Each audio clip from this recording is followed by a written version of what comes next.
Welcome to the 787 Dreamliner World Tour. This aircraft, as you know, came in from Ireland Friday night, and we're very pleased to have it here in Huntsville to show it to our employees, our suppliers, and our families over the weekend.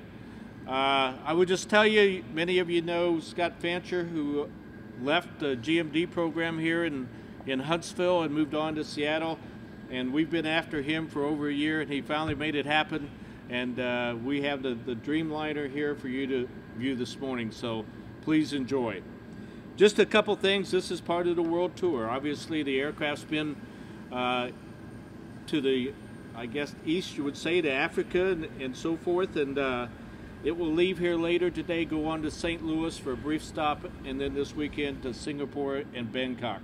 So what you're seeing today is one stop on a many segment tour, and we're just so happy to have it.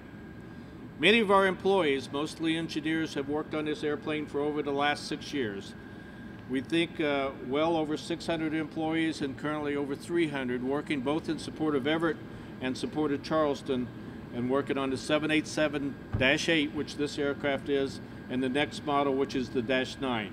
So we're very proud to be part of the Boeing team and make the 21st century new aircraft, this revolutionary aircraft, a reality. And I think you can see it if you were here this weekend.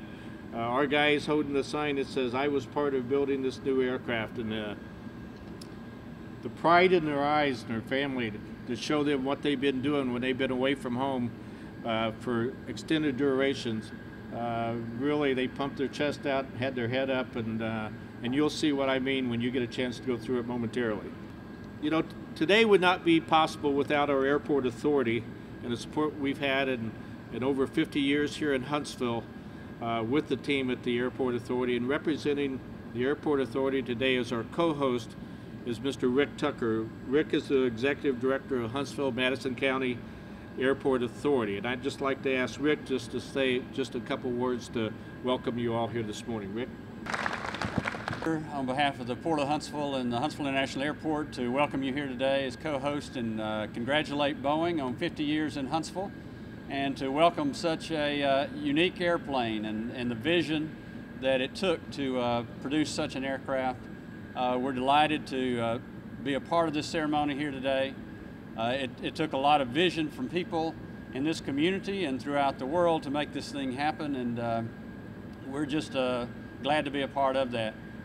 This kind of reminds me of a ceremony back in 1984, and if you look behind the tail of the aircraft and the trees out in the cotton field there was a ceremony that took place at that time with community leaders and state officials in breaking the ground on Boeing's facility in between the runways here. And certainly we want to thank those people who had the vision years ago to make this opportunity available to our community now, where the people, the workforce in this community, as talented as they are, is here and able to participate in this growth with Boeing. And so we want to thank those that have gone on before, and I want to say as well that our chairman of the board, Betty Fletcher, is sitting right here, and she wanted me to make sure that you understood that the Huntsville International Airport is committed to putting in the infrastructure for us to continue to grow and expand and be on the forefront of aviation for the future as well. We're continuing to expand. In fact, you saw a 747 taxi in just a minute ago. We anticipate this year that most of the 10 flights a week that we have, Boeing 747 cargo airplanes, will be the 747-8, the new Group 6 airplane. And we're committed with the Federal Aviation Administration spending tens of millions of dollars to modify our taxiways and runways to make it easier and better for those aircraft to operate in and out of our facility. They operate from Europe, Mexico, Asia, and even Brazil, 10 flights a week, and we're looking for growth and expansion in that area. But again, we want to say thank you for being here. It's a privilege for us to participate and be a part of this, and congratulations again to the Boeing company. You know, I'd also say it wouldn't be possible this weekend to do what we're doing in today's activity if it wasn't for our partners in science and engineering services. And Bill Forrester, I'm not sure where you are. You're over here. Thank you so much for your hospitality and allowing us to use your hangar this morning. It's tremendous. And I'll tell you, Doug was with us all weekend. and just a tremendous asset, and thank you.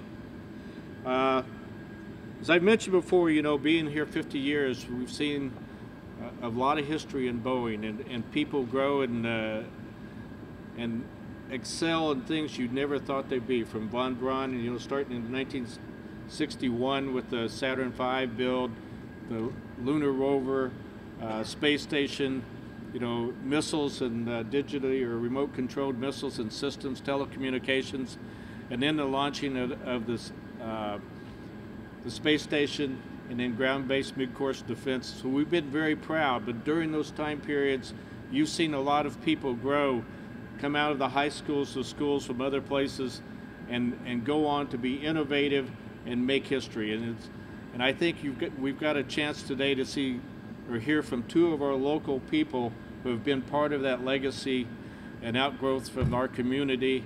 And I'd like to ask at this time Kevin Crowley to come up and talk about what it means, what the aircraft you're going to see means to him coming out of this community and working with our team, what it means to him, and then he will be followed by Mike Bryan, who will talk to you more about what you're going to see on the aircraft. Kevin? You're looking at a technological marvel. This airplane is fantastic. We've been constrained by the aluminum architecture, the overall architecture of the airplane being largely aluminum in the past. Thank you. And so a medium-sized twin-aisle airplane like this could not fly as far and as fast and as high as the bigger airplanes. You're looking at an airplane now that can fly as far and as fast and as high as the big airplanes. It changes the game for our customers. It's a fantastic deal. It also does that with a 10% reduction in overall operating cost, a 20% reduction in fuel usage, and then finally 30% reduction in the long-range cost of keeping the airframe in shape. So all in all, it's a total game changer of an airplane for our customers. We're really proud to be bringing it to you. And I know Mike and I are very proud to come home and be a part of this. Now, I came to Huntsville in 1963 when the Parkway was a 2-lane road and the airport road actually went to an airport.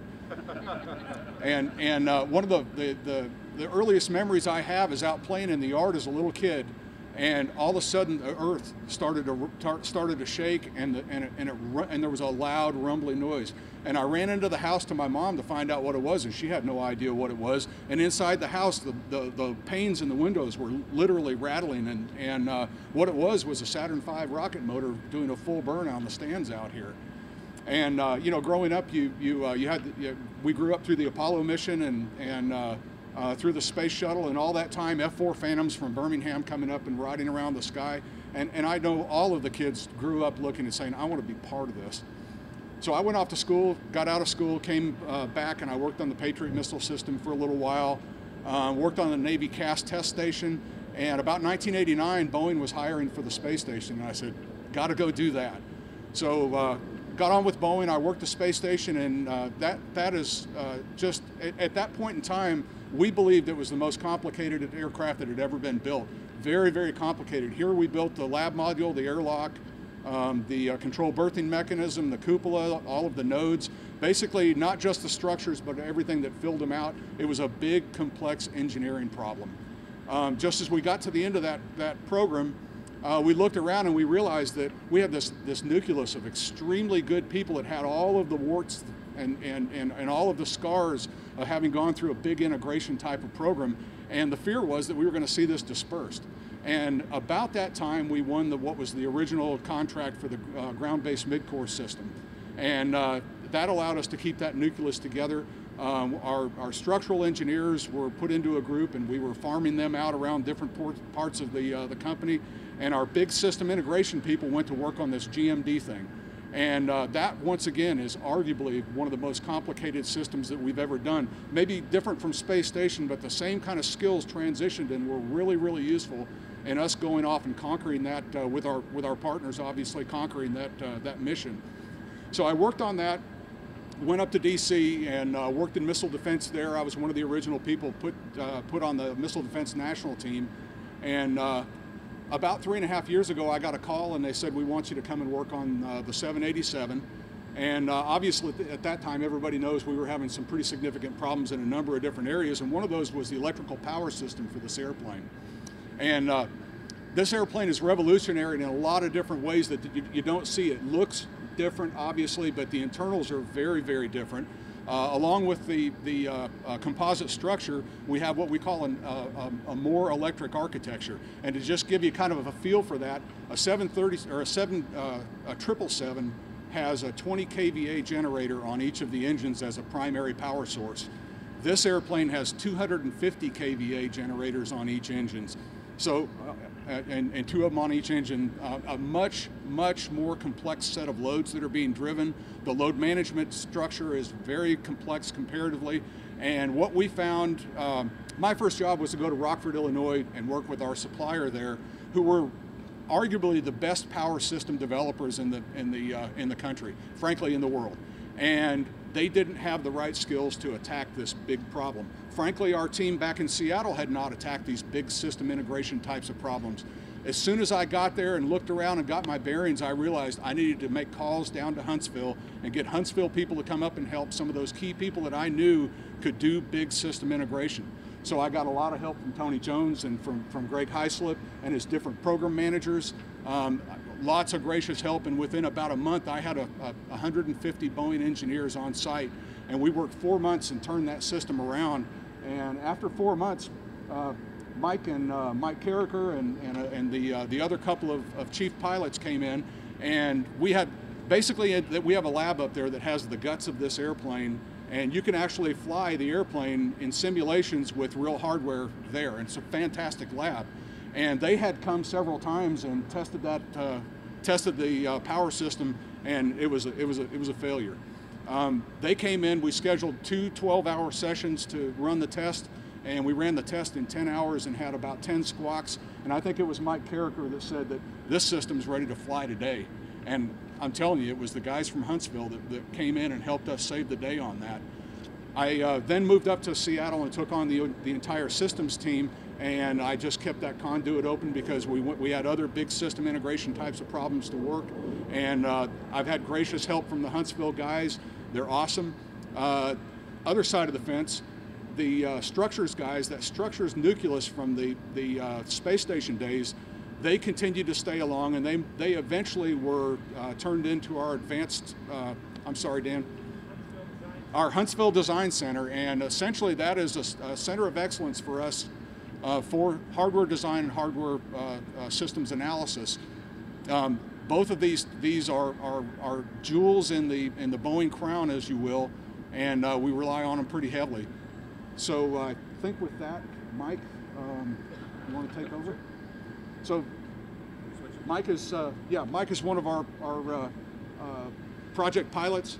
He's a '79 graduate of Grissom High School, and went to Georgia Tech, flew our F-18s off of carriers, among other planes, right? And fantastic pilot. Mike? Thank you.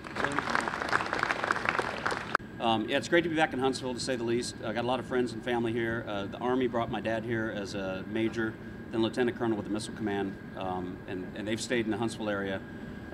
We put 3,000 people through the airplane over the weekend, and it was. I'm not just saying this because I'm a little biased here, but it was the best stop we've had. We had families out here. We had infants in bassinets to little kids in flight jackets. It was exciting to see the excitement in their eyes. I got to fly this airplane 3, on the first international flight to Farnborough International Air Show about 1.5 years ago or so, and used the call sign Boeing 787. And it was, every other controller just couldn't believe we're on the airways and wanted to ask us about the airplane. And we still got that coming in on Friday. First time in the sector through Toronto. Who are we? And why are you going from Ireland to Huntsville nonstop? Is this a new service? So, new connection to the Irish heritage, which that's even more of a homecoming for me. We started in England, Ireland, back through here, all the way through St. Louis. Anyway, it's great to be back. Last time I was here was in a Hornet over at Signature Aviation. Ran into astronaut Jim Lovell, who was here taking his grandkids to the Space and Rocket Center. Some great ties for engineering, aviation, you name it, in Huntsville. So it really is the crossroads of a lot of technologies. As projects go up and down, there's just so many connections in the engineering aspects of it.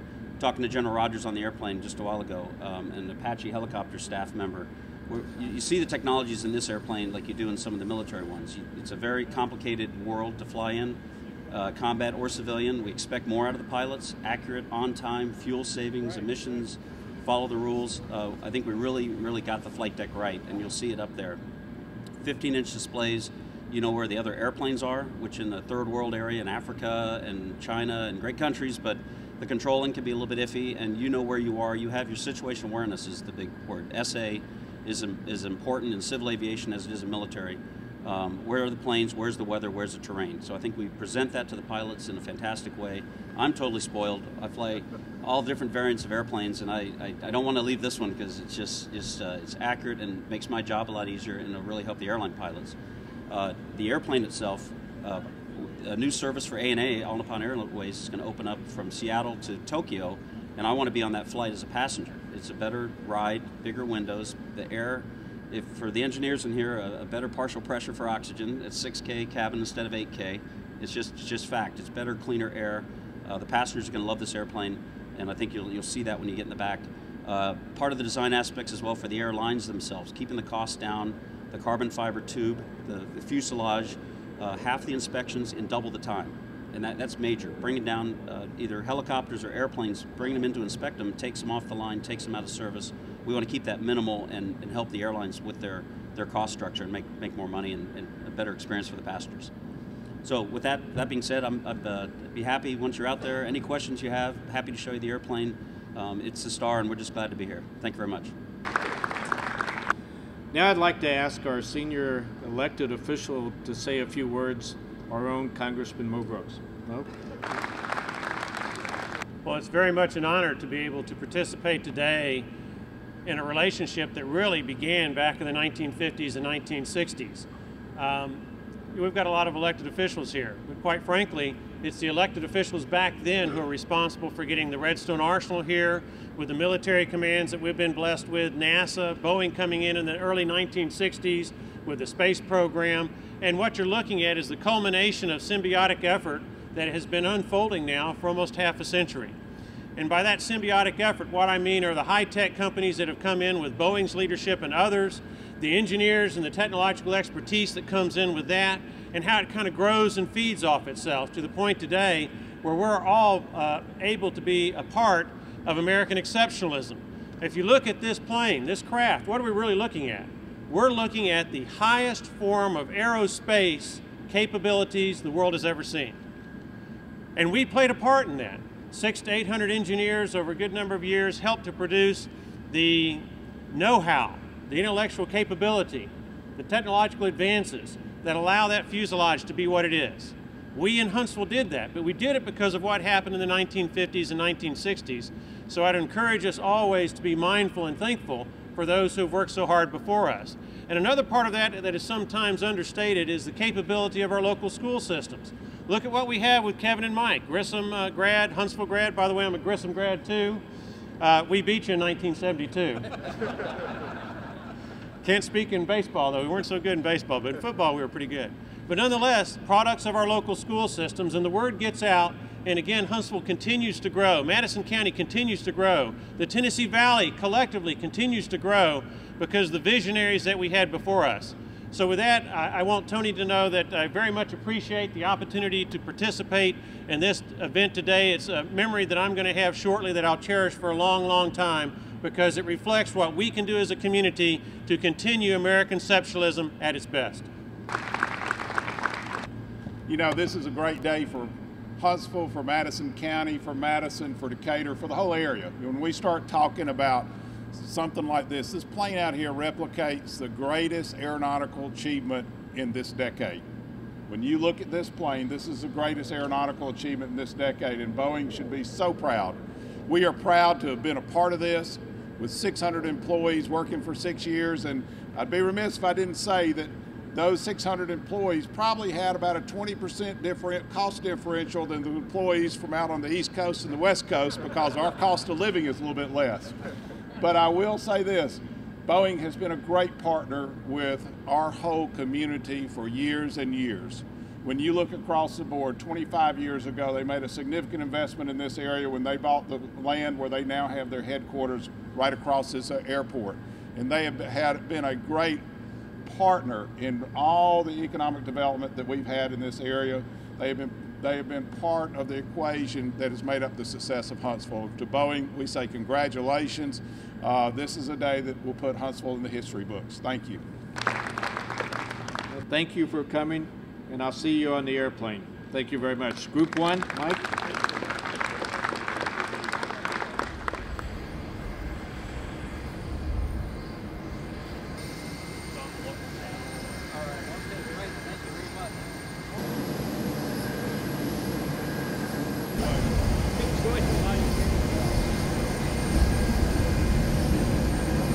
Man, it is too cool. Very nice. Thank y'all. Thank you so much for coming. All right, guys.